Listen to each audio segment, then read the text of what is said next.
warahmatullahi wabarakatuh.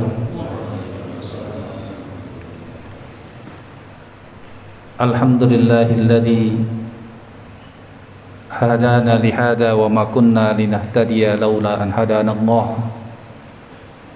Laqad ja'at rusulu rabbina bil haqqi wa nudu an tilkumul jannah uristumuha bima kuntum ta'malun.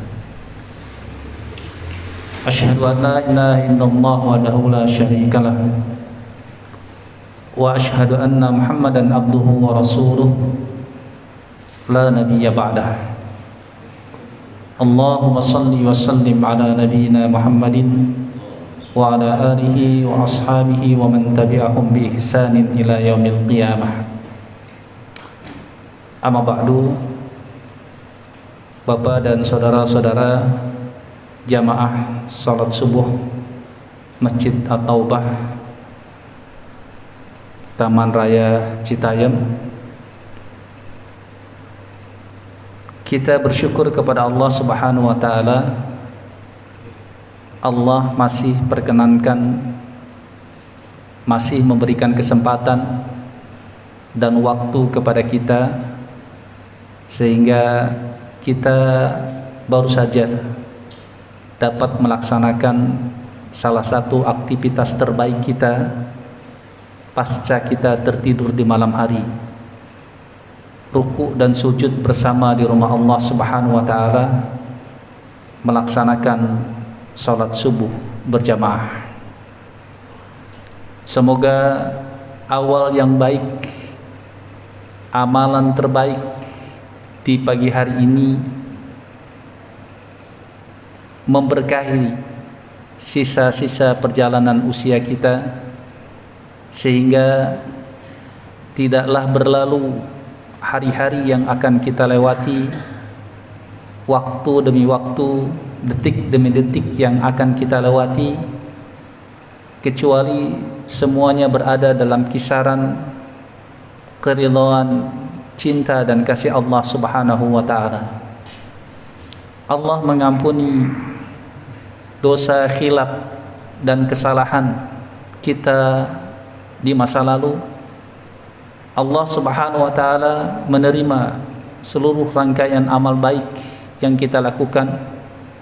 Allah Subhanahu wa taala mengangkat derajat kita, dan Allah Subhanahu wa taala menyempurnakan perangkat kebahagiaan kita sampai Allah Subhanahu wa taala berkenan memisahkan nyawa dari raga kita, pergi menghadap Allah Subhanahu wa taala dalam keadaan husnul khatimah. Dan Allah Subhanahu wa taala pada akhirnya berkenan mengkekalkan kebahagiaan kita bersama-sama berkumpul di surganya kelak. Bi barakatil umul kitab Al-Fatihah.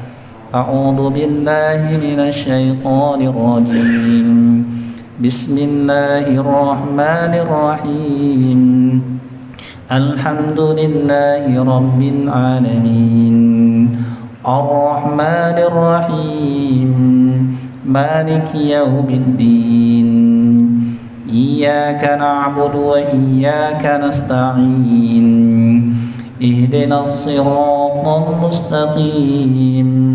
Siratal ladzina an'amta 'alaihim ghairil maghdubi 'alaihim waladdallin. Amin. Bapak dan saudara sekalian, tentu dalam mengisi kehidupan kita di dunia ini, kita selalu berharap kebahagiaan, dan kebahagiaan yang kita rasakan di dunia ini berharap pula terus berlanjut sampai Allah Subhanahu wa taala mengumpulkan kita di surganya. Makanya kita sering berdoa, Rabbana atina fid dunya hasanah wa fil akhirati hasanah. Kita ingin aset kebahagiaan yang kita rasakan di dunia itu menghantarkan kesempurnaan bahagia kita di akhirat nanti. Karena ada banyak orang yang berbahagia di dunia tetapi celaka di akhirat. Ada orang yang juga selalu hidup penuh dengan bala, ahlul bala, penuh dengan penderitaan di dunia ini. Tetapi kemudian penderitaannya Allah putuskan sehingga dia bisa berbahagia dengan sempurna di akhirat karena dia bisa bersabar dengan bala dan penderitaan yang Allah berikan di dunia ini. Sebagian di antara kita juga tidak menyukai ini, ya, walaupun sesungguhnya ini juga sebuah kebahagiaan yang luar biasa. Karena seberapapun besarnya dan lamanya kita hidup penderita di dunia, kalau dibandingkan dengan penderitaan akhirat, itu tetap sementara dan sangat sedikit. Keinginan setiap kita biasanya adalah kita bisa berbahagia di dunia dan kemudian kebahagiaannya terus kekal abadi sampai surganya. Nah, yang sering sekali menghalangi kebahagiaan kita di dunia dan tentu pada akhirnya juga pasti menghalangi kebahagiaan di akhirat adalah karena kita masih terlalu akrab dengan dosa-dosa kita. Kalau dalam bahasa Allah Subhanahu wa taala, kita masih tidak takut dengan murka dan ancaman Allah Subhanahu wa taala. Afa aminu makrallah. Apakah mereka tidak merasa aman dari makar Allah, dari murka Allah Subhanahu wa taala? Kemudian Allah Subhanahu wa taala menyampaikan kepada kita, wa la ya'manu makrallah illal qaumul khasirun. Tidaklah ada yang merasa aman dari murka Allah Subhanahu wa taala kecuali mereka itu orang-orang yang merugi. Kita lihat di sini. Orang-orang yang merugi itu pasti orang-orang yang menderita. Jadi orang-orang yang menderita adalah orang yang merasa aman dari murka Allah. Orang yang merasa aman dari murka Allah sejatinya adalah orang yang ketika berbuat dosa dia tidak menyadari, sehingga tidak mungkin menyesal. Tidak menyadari dan tidak mungkin menyesal. Sehingga orang-orang yang tidak menyadari dan tidak menyesal itu biasanya cenderung asik dengan dosanya, cenderung asik dengan dosanya dan berbahagia dengan dosa.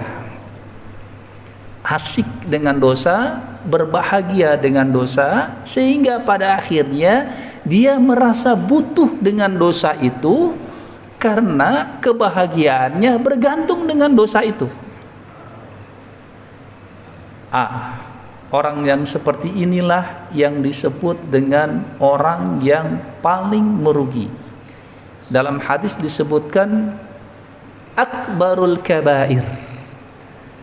Selain al-isyraku billah, orang yang paling besar di antara dosa-dosa besar yang dilakukan selain mempersekutukan Allah adalah wal amnu min makrillah. Merasa aman dari azab Allah Subhanahu wa taala. Sehingga orang seperti ini jangankan ingin bertobat, sekedar menyadari kesalahannya saja tidak, apalagi menghentikan dosa itu. Padahal Bapak dan saudara-saudara sekalian, Allah Subhanahu wa taala seperti yang dijelaskan oleh Nabi Muhammad sallallahu alaihi wasallam dalam hadis, dikatakan an Salim ibnu Abdullah dari Salim bin Abdullah qala, dia berkata, sami'tu Aba Hurairah, aku mendengar Abu Hurairah yaqul, berkata, sami'tu Rasulullah sallallahu alaihi wasallam, aku mendengar Rasulullah sallallahu alaihi wasallam berkata, yaqul, kullu ummati mu'afi. Perhatikan kalimatnya, seluruh dosa umatku itu pasti akan memperoleh ampunan Allah Subhanahu wa taala.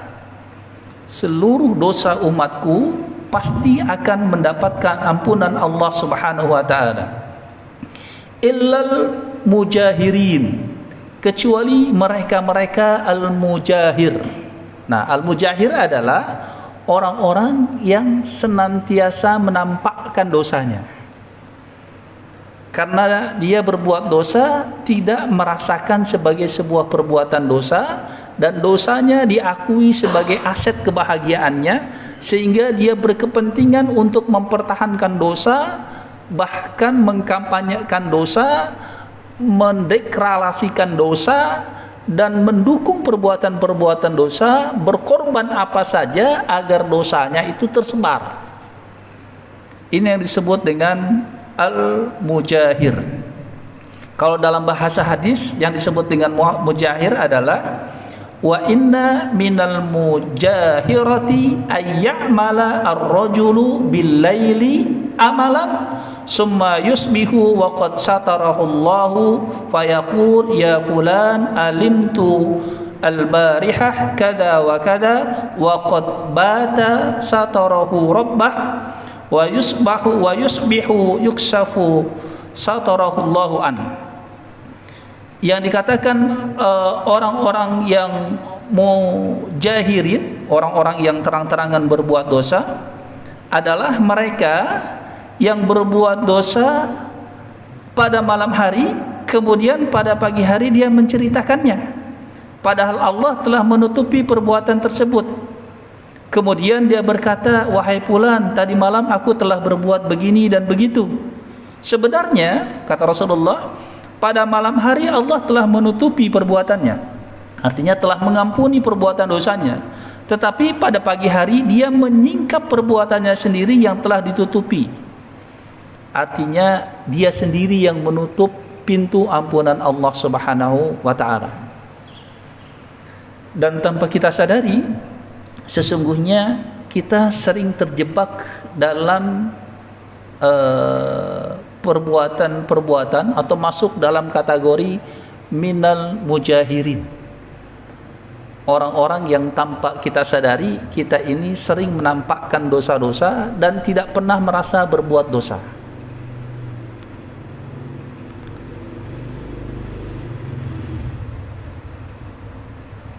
Yang paling sering misalnya ketika pengabaian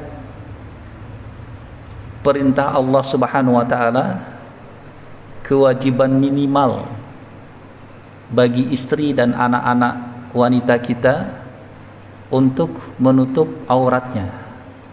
Itu sebetulnya adalah kewajiban sebagaimana kewajiban sholat. Tapi coba kita lihat, tanpa kita sadari, kita tidak menyadari itu sebagai sebuah kewajiban kita. Karena tidaklah mereka keluar membuka aurat mereka selangkah saja, kecuali mengantarkan kita selangkah menuju pintu neraka. Dan itu tidak menjadi bagian yang kita sadari sebagai sebuah kesalahan, sehingga kita tidak menyesal. Bahkan tanpa kita sadari bagaimana perbuatan dosa dan dosa setiap harinya itu kita fasilitasi dengan memberikan budget anggaran untuk pakaian mereka yang membuka aurat dari harta yang Allah karuniakan kepada kita. Tanpa kita sadari, kita juga bagian minal mujahirin, orang yang menampakkan dosa. Dan orang-orang seperti ini, saya ingin katakan, dalam beberapa catatan ahli fikih, mereka yang telah melakukan perbuatan-perbuatan dosa secara terang-terangan, ini memiliki efek dan dampak yang luar biasa, karena pelaku perbuatan ini menyebabkan Allah Subhanahu wa taala murka. Jadi ciri orang yang dimurkai Allah, mohon maaf Bapak sekalian, ciri orang yang dimurkai oleh Allah Subhanahu wa taala, yang minal khasirin, bagian dari orang yang paling merugi, adalah ketika dia berbuat dosa tetapi dia tidak menyadari dosanya. Sekali lagi, orang yang berbuat dosa tidak menyadari dosanya pasti tidak mungkin bertaubat dan pasti tetap akrab dengan dosanya, dan pada saat yang sama pelaku perbuatan ini telah mengharamkan diri dari ampunan Allah Subhanahu wa taala, telah mengharamkan diri untuk mendapatkan ampunan Allah Subhanahu wa taala. Karena semua orang yang berbuat dosa itu pasti diampuni Allah, kecuali al-mujahirin, orang yang menampakkan dosanya. Dan dalam kaidah fikih itu kita diperkenankan untuk memperbincangkan keburukan-keburukan dari orang-orang yang menampakkan dosanya. Jadi kalau dalam kaidahnya begini, ketika kita menampakkan dosa kita, itu pasti dosa kita terblow up, tertangkap pesan dosanya oleh orang lain. Ada orang lain yang termotivasi mengikuti dosa-dosa yang kita perbuat, maka pada saat yang sama kita mendapatkan dosa jariah. Ya, perhatikan baik-baik. Dosa kita satu, tetapi kemudian diikuti oleh banyak orang, dan terus menerus itu bisa menjadi ratusan, ribuan, bahkan jutaan kali lipat, karena kita mengekspos dosa kita. Kita mendapatkan dosa jariah. Bahkan menampakkan dosa jariah itu memiliki nilai dosa tersendiri dibandingkan dengan nilai dosanya. Bahkan menampakkan dosa itu lebih besar dosanya dari sekedar perbuatan dosanya. Dan ketika orang lain membenci perbuatan dosanya, maka kebencian orang lain, perbincangan orang lain tentang keburukan dan aibnya tidak menyebabkan orang lain berbuat dosa. Jadi betapa hinanya kaum mujahirin ini di hadapan Allah Subhanahu wa taala.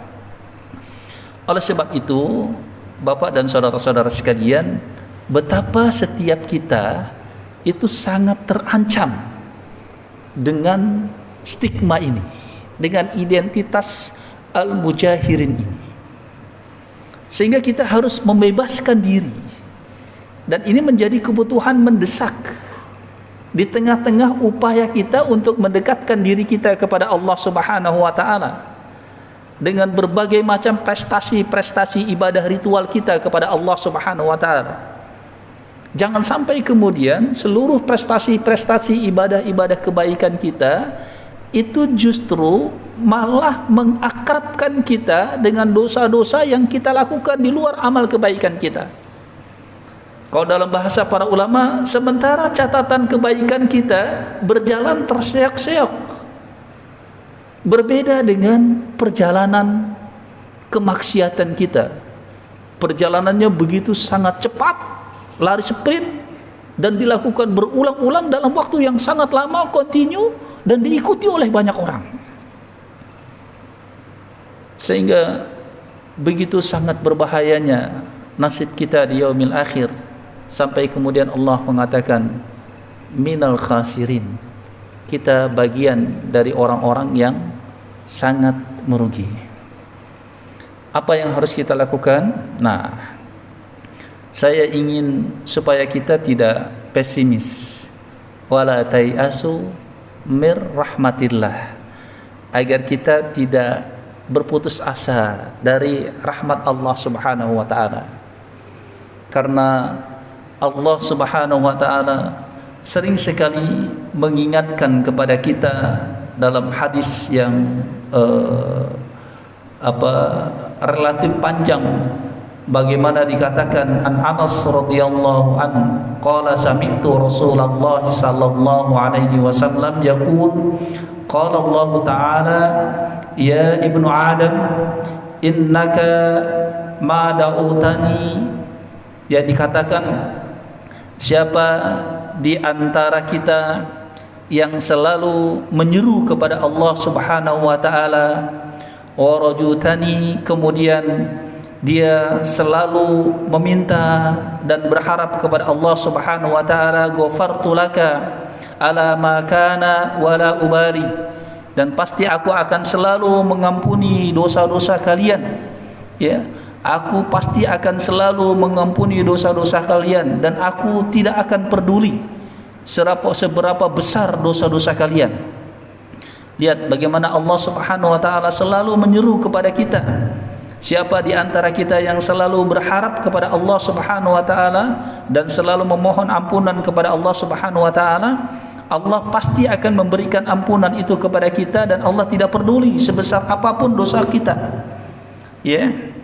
Sampai dikatakan, ya ibnu Adam, lau balagta dunubaka, ya, annanis sama summa istaghfartani ghafartu laka, ya, seandainya engkau mempunyai dosa sebanyak isi bumi dan langit, pasti aku akan tetap mengampuni dosa-dosamu. Begitu seterusnya. Seandainya engkau memiliki dosa sebanyak isi bumi, tetapi engkau dikatakan oleh Rasulullah SAW, sepanjang engkau laqaitani la tusyrika bihi syai'a, engkau menemuiku, kata Allah Subhanahu wa taala, tidak dalam posisi tidak mempersekutukanku, la ataituka biqarabiha maghfirah, pasti aku akan memberikan kamu ampunan. Dan Allah Subhanahu wa taala seakan-akan tidak peduli seberapa besar dosa dan kemaksiatan kita, porsi ampunan Allah Subhanahu wa taala itu akan tetap diberikan kepada kita. Dengan catatan, sekali lagi, dengan catatan kita bukan bagian dari al-mujahirin, bukan dari orang yang senang menampakkan perbuatan khilaf dan dosa kita. Maka apa yang harus kita lakukan agar dosa-dosa yang pernah kita lakukan, baik yang kita sadari atau mungkin yang tidak kita sadari, yang kita sembunyikan atau yang sempat kita nampakkan, sekarang ini yang terpenting adalah bagaimana kita terbiasa untuk bisa mengucapkan lafal istighfar, astaghfirullahal azim. Karena Bapak dan saudara-saudara sekalian, di dalam lafal istighfar ini sejatinya ada pengakuan bahwa kita ini adalah hamba pendosa, dan ini menjadi bagian terpenting. Itu sebabnya saya ingin katakan, mengapa istighfar ini menjadi karunia Allah yang sangat besar untuk kita, tetapi karunia Allah ini sering diabaikan oleh kita. Padahal semua cinta dan kasih Allah ini bermula dari istighfar. Fasari'u ila maghfiratin min rabbikum. Lihat bagaimana Allah Subhanahu wa taala menyuruh kepada kita untuk bersegera memohon ampun kepada Allah Subhanahu wa taala. Kemudian wa jannatin arduhas samawati wal ard, maka kita akan mendapatkan jannah, ya, surga seluas langit dan bumi. Yang dimaksudkan dalam beberapa kaidah ahli tafsir, jannah di dunia itu adalah kebahagiaan tanpa batas. Kebahagiaan tanpa batas sejatinya adalah ketika Semua karunia bentuk kebahagiaan yang Allah berikan kepada kita itu menyebabkan kita bahagia yang diridhai oleh Allah. Kebahagiaan kita diridhai oleh Allah Subhanahu wa taala. Di mana kebahagiaan yang kita rasakan di dunia ini bukan sekedar merasakan kebahagiaan dunia, tetapi juga menambah kebaikan dunia dan menambah kebaikan untuk di akhirat nanti. Itu yang dimaksud dengan wa jannatin arduhas samawati wal ard, ketika kita bergegas menuju ampunan Allah Subhanahu wa taala. Sehingga Bapak dan saudara-saudara sekalian, sebagaimana Rasulullah sallallahu alaihi wasallam dalam kehidupannya, dalam sehari-harinya, itu tidak pernah luput untuk selalu mengucapkan lafal istighfar 70 sampai 100 kali lipat. Bagaimana 70 sampai 100 kali Rasulullah sallallahu alaihi wasallam beristighfar setiap harinya. Dan di dalam kalimat istighfar itu kan kita mengucapkan astaghfirullahal azim. Aku memohon ampun kepada Allah. Kalau ucapan ini kita ucapkan dari dalam hati, maka pertama pasti kita mengakui, menyadari bahwa kita telah melakukan perbuatan dosa. Karena itu penting mengakui. Dan sepanjang dosa itu masih diakui sebagai sebuah perbuatan dosa, maka kita selalu tetap bisa membuka peluang ampunan Allah. Dan tidaklah seseorang itu bisa menangkap peluang ampunan Allah Subhanahu wa taala kecuali pada saat yang sama dia bisa menangkap kebahagiaan. Yang kedua, orang yang pasti menyadari perbuatan dosanya, pasti dia menyesal. Kalau dia menyesal, pasti punya keinginan untuk menghentikannya. Nah, ini penting. Jadi efek dari istighfar ini memiliki paling tiga komponen utama, ya, penyadaran, penyesalan, dan penghentian perbuatan dosa.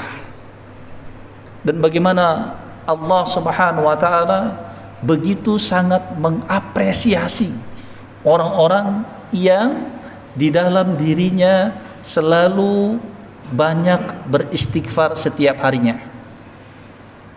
Maka di antara salah satu amalan yang dilakukan oleh para salafus saleh, ini mohon maaf Bapak sekalian, ketika Bapak pergi dari rumah menuju masjid dan kembali dari masjid menuju rumah, adalah terbiasa beristighfar.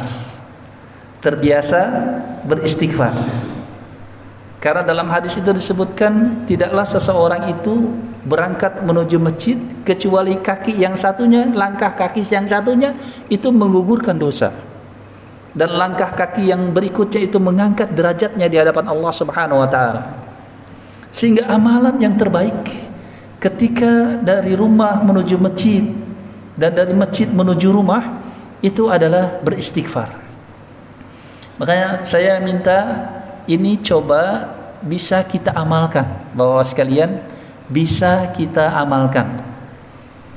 Jadi nanti Bapak pulang nih dari masjid ini, sebaiknya kalau Bapak tidak sedang menyapa orang lain, tidak ada kalimat lain kecuali istighfar. Ya, kalau kita menyapa dengan orang lain, salam dan tanya kabar, kemudian berdialog, itu kalau bisa berhenti. Setelah berhenti, Bapak jalan lagi melanjutkan ke rumahnya dan beristighfar kembali. Karena ini sesuatu banget di hadapan Allah Subhanahu wa taala. Begitu pula ketika Bapak hendak pergi dari rumah menuju masjid, dan mohon ini diamalkan. Ini mohon diamalkan. Karena itu, Bapak sekalian, kita lihat bagaimana bentuk cinta dan kasih Allah Subhanahu wa taala, bentuk anugerah yang Allah berikan kepada kita ketika kita berhasil mendawamkan istighfar di dalam waktu-waktu kevakuman kita. Ya. dan tidak usah kita hitung ketika kita beristighfar di waktu-waktu vakum kita. Allah Subhanahu wa taala menyampaikan kepada kita, walladzina idza fa'alu fahisatan aw zalamu anfusakum dzakarullaha fastaghfaru lidunubihim wa may yaghfirud dunuba illallah. Lihat bagaimana Allah Subhanahu wa taala mengatakan, dan orang-orang yang apabila berbuat keji atau menganiaya diri sendiri. Luar biasa ini kalimat ini Pak ya. Ada kalimat fahisyah au zalamu anfusahum. Ini harus kita akui bahwa kita ini memang selalu berbuat zalim terhadap diri kita sendiri ketika kita membiarkan dosa itu akrab dengan kita. Lalu kata Allah Subhanahu wa taala, ketika itu kita kemudian mengingat Allah dan memohon ampun terhadap dosa-dosa. Maka siapa yang dapat mengampuni dosa kecuali Allah? Jadi kalimat ini memberitahukan kepada kita ketika kita menyadari bahwa kita telah melakukan perbuatan dosa, dibuktikan pengakuan bahwa kita ini telah menzalimi diri kita sendiri, seperti doa kita Rabbana zalamna anfusana, maka Allah Subhanahu wa taala pasti akan mengampuni dosa, pasti akan mengampuni dosa kita. Kemudian bagaimana Allah Subhanahu wa taala juga mengingatkan kepada kita, wa may ya'mal sawa'an aw yadhlim nafsahu summa yastaghfirillaha yajidillaha ghafurur rahima. Dan barang siapa yang mengerjakan kejahatan dan menganiaya dirinya sendiri tetapi kemudian memohon ampun kepada Allah Subhanahu wa taala, niscaya dia akan mendapatkan ampunan dari Allah Subhanahu wa taala. Lihat Bapak sekalian, bagaimana persembahan kalimat istighfar itu dapat dengan secara otomatis ya, segera, sangat cepat dan tepat mendapatkan ampunan Allah Subhanahu wa taala. Dan saya kira tidak ada kebutuhan yang paling mendesak, kebutuhan yang paling penting ya, terutama di sisa-sisa perjalanan usia kita terhadap Allah Subhanahu wa taala, kecuali kita mendapatkan ampunan Allah. Tugas kita setiap harinya adalah memburu ya, mengejar ampunan-ampunan Allah Subhanahu wa taala kepada kita. Dan biasanya seyogianya ampunan-ampunan Allah Subhanahu wa taala itu tidak hanya kita kejar dalam kesehariannya berdasarkan perjalanan jam demi jam, tapi sebaiknya perjalanan detik demi detik.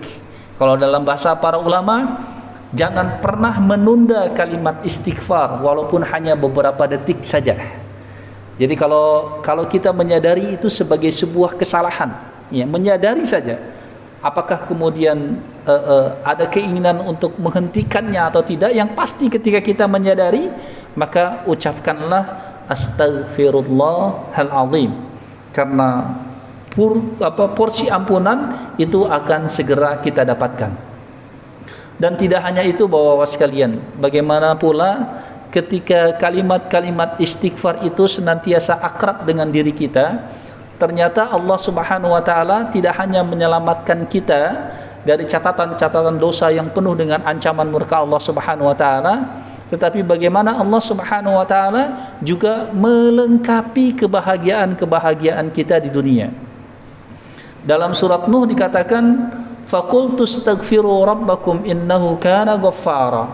Lihat Bapak-bapak sekalian, dalam surat Nuh itu dikatakan, maka saya berkata kepada mereka, ya, Nabi Nuh berkata kepada mereka, istaghfiru rabbakum, ya, mohonlah ampun, beristighfarlah kepada Allah Subhanahu wa taala Rabb kalian, innahu kana ghaffara. Karena di dalam kalimat-kalimat istighfar itu ada kandungan ampunan Allah Subhanahu wa taala yang tersedia begitu sangat luas. Dan tidak hanya itu, tidak hanya porsi ampunan yang kita dapatkan. Perhatikan bahwa sekalian, bagaimana Allah Subhanahu wa taala mengabadikan dalam surat Nur, dikatakan yursilis samaa 'alaikum midrara. Allah Subhanahu wa taala niscaya akan menurunkan hujan yang lebat dari langit untuk kalian. Kalimat 'alaikum midrara, ya, bahwa sekalian hujan yang lebat yang dimaksud adalah rangkaian kebutuhan untuk kita bisa berbahagia di dunia itu Allah penuhi dengan kalimat istighfar kita, ya. Wa yumdidkum bi amwali wa banin, dan Allah Subhanahu wa taala akan menambahkan, wa yumdidkum, akan melipat gandakan, akan menambahkan, bi amwalin wa banin, harta-harta kita dan anak-anak kita. Allah Subhanahu wa taala tidaklah berikan perpanjangan hidup kita di dunia kecuali kebutuhan kita akan harta dan kebutuhan bahagia kita akan anak kita itu Allah penuhi dengan istighfar kita kepada Allah Subhanahu wa taala. Wa yaj'al lakum jannat, dan Allah Subhanahu wa taala jadikan buat kalian kebun-kebun. Wa yaj'al lakum anhara, dan Allah jadikan buat kalian sungai-sungai yang mengalir. Kalau dalam beberapa ahli tafsir dikatakan yang dimaksud dengan jannah dan anhar di sini adalah semua kebutuhan-kebutuhan yang ketika kita menapakkan kaki di bumi ini, maka bumi ini akan memberikan nilai persahabatan kepada kita. Dia akan mengalirkan kebahagiaan-kebahagiaan kepada kita, di mana tanah dan air yang ada di dalamnya itu senantiasa memberikan apresiasi, penghargaan, dan penambahan aset kebahagiaan kepada kita, di mana kita tidak hanya bisa berbahagia tersenyum di dunia, tetapi kemudian kita bisa dekat dengan Allah Subhanahu wa taala, di mana ketika seluruh isi perut bumi ini menyempurnakan kebahagiaan kita yang diridhai oleh Allah Subhanahu wa taala, itu karena istighfar kita kepada Allah Subhanahu wa taala. Itu yang kemudian sering dikatakan oleh Imam Ibnu Hajar yang menyebutkan sebuah asar dari Hasan Al-Basri, bahwa ada 4 orang yang datang secara terpisah kepada beliau, kemudian mengeluh akan masa pajektik, akan kepakiran, akan kekeringan kebun, dan tidak mempunyai anak. Semua solusinya oleh Imam Hasan Al-Basri disuruh untuk banyak beristighfar, karena memang di dalam istighfar itu Allah Subhanahu wa taala memberikan jalan keluar atas permasalahan-permasalahan yang dihadapinya. Dan ingat ketika Umar bin Khattab ikut berdoa meminta turunnya hujan, Umar bin Khattab itu tidak berdoa meminta turunnya hujan, tetapi cukup beristighfar. Karena di dalam istighfar itu bukan hanya sekedar mengundang ampunan Allah Subhanahu wa taala, tetapi juga akan mengundang turunnya hujan. Yursilis samaa 'alaikum midrara. Coba, begitu luar biasanya para salafus saleh terdahulu, mereka begitu berani menggaransi, ya, penyandaran kebahagiaan kehidupan mereka untuk di dunia, apalagi nanti di akhirat, dengan kebiasaan mereka untuk beristighfar.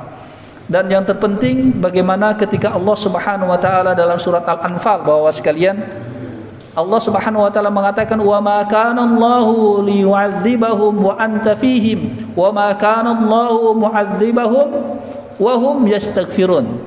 Tidak ada 2 orang yang selalu akan selamat dari murka Allah Subhanahu wa taala. Allah itu tidak akan memurkai kita, Allah tidak akan menyiksa kita sedang Rasulullah sallallahu alaihi wasallam bersama kita. Katakanlah Rasulullah sekarang sudah tidak bersama kita, tapi kemudian ada kalimat wa ma kana Allahu mu'adzibahum, dan Allah Subhanahu wa taala tidak akan menyiksa mereka, wa hum yastaghfirun, sepanjang mereka masih memohon ampun kepada Allah Subhanahu wa taala. Maka Bapak sekalian, saya ada yang saya ingin ajak kepada bapak sekalian, cobalah sekarang ini kalimat istighfar yang merupakan anugerah Allah yang sangat besar ini betul-betul kita tangkap pesan kasihnya, pesan cintanya, dan kita amalkan, karena ini tidak terlalu berat dan tidak terlalu mengeluarkan banyak energi dan biaya. Ini murah, tetapi bagaimana Allah Subhanahu wa taala memberikan penghargaan yang sangat luar biasa kepada kita. Ada kalimat-kalimat istighfar yang Rasulullah sallallahu alaihi wasallam ajarkan kepada kita, mulai dari sayyidul istighfar, Allahumma anta rabbi la ilaha illa anta khalaqtani wa ana abduka wa ana ala ahdika wa wa'dika mastata'tu. Ada kalimat abu'u laka bi ni'matika alayya wa abu'u bidambi. Ya kan, di antara kalimat isi dari apa? Dari kalimat-kalimat istighfar itu adalah pengakuan. Coba lihat di sini, sempurna sekali kalimatnya. Abu'u laka bi ni'matika alayya. Ya Allah, aku mengakui bahwa sesungguhnya nikmat-nikmat yang aku rasakan itu semuanya berasal darimu. Wa abu'u bidambi, dan aku mengakui betapa banyaknya dosa-dosaku. Di antara kesempurnaan sayyidul istighfar ini karena ada kalimat di mana kita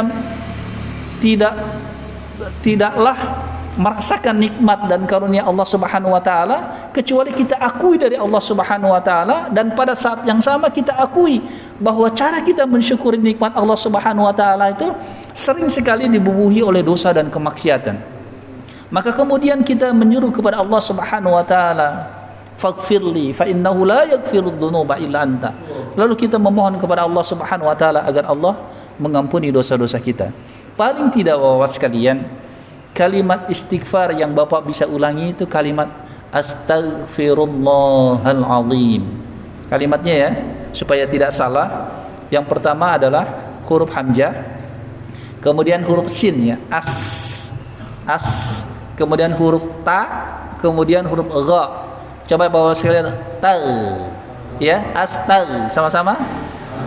Coba astaghfirullahal, sama-sama.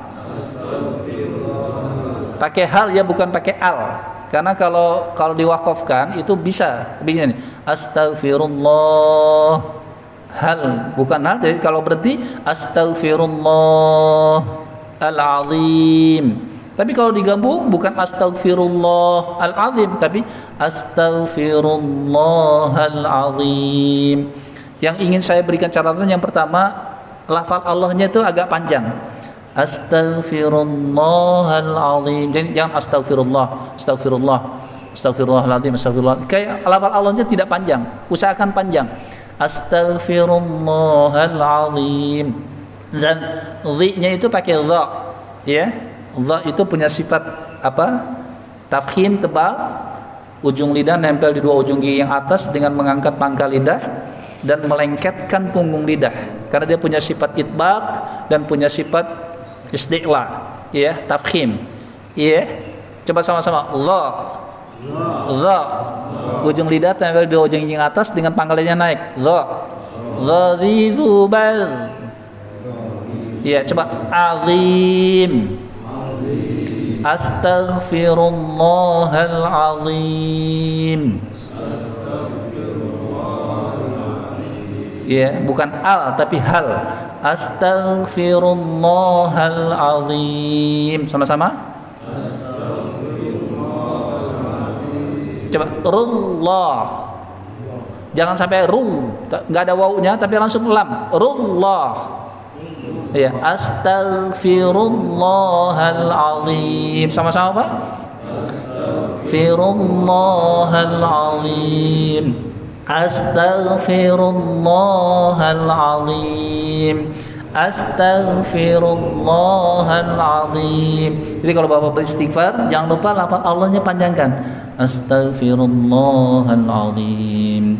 Astaghfirullahal azim. astaghfirullahal azim. Terus begitu. Dan insya Allah Allah Subhanahu wa taala akan berikan karunia ampunan kepada kita yang menjadi nikmat terbesar yang Allah karuniakan kepada kita.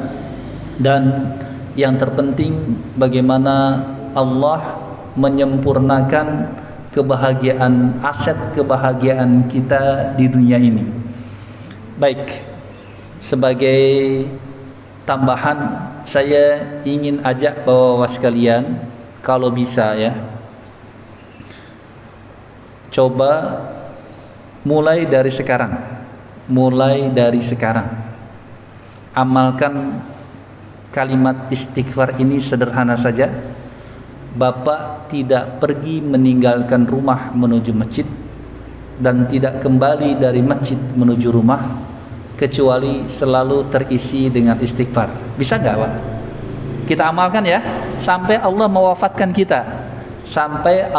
mewafatkan kita. Nanti kita coba amalkan dari sekarang ini. Bapak pulang ke rumah, sampai kapan berhentinya? Sampai Bapak buka pintu rumah. Begitu buka itu baru berhenti. Ya, amalkan. Semoga saja dengan ini betul Allah memang menyayangi kita, Allah mencintai kita, dan Allah tidak sedang marah sama kita. Yang kedua, bahwa Allah tidak sedang membiarkan dosa-dosa kita kecuali karena Allah sedang menyediakan ampunan kepada kita. Dan yang ketiga, Allah sedang menyiapkan kebahagiaan kita saat kita bertemu dengannya. Oleh sebab itu, sambutlah karunia yang besar yang Allah berikan kepada kita, dan mari kita berjanji untuk mengamalkannya. Bisa insyaallah Pak ya? Insyaallah, tidak sulit. Saya kira kita sudah masuk waktu syuruk, itu jam 5:31. Kalau ada yang ingin ditambah, yo Pak, cukup ya? Insyaallah. Baik Bapak sekalian, sebagaimana yang Rasulullah SAW ingatkan kepada kita, bahwa di setiap akhir majlis juga kita diajarkan untuk beristighfar dengan doa kafaratul majlis. Bahwa sama-sama, subhanakallahumma wa bihamdika asyhadu an la ilaha illa anta astaghfiruka wa atubu ilaik. Wal afu minkum. Assalamualaikum warahmatullahi wabarakatuh.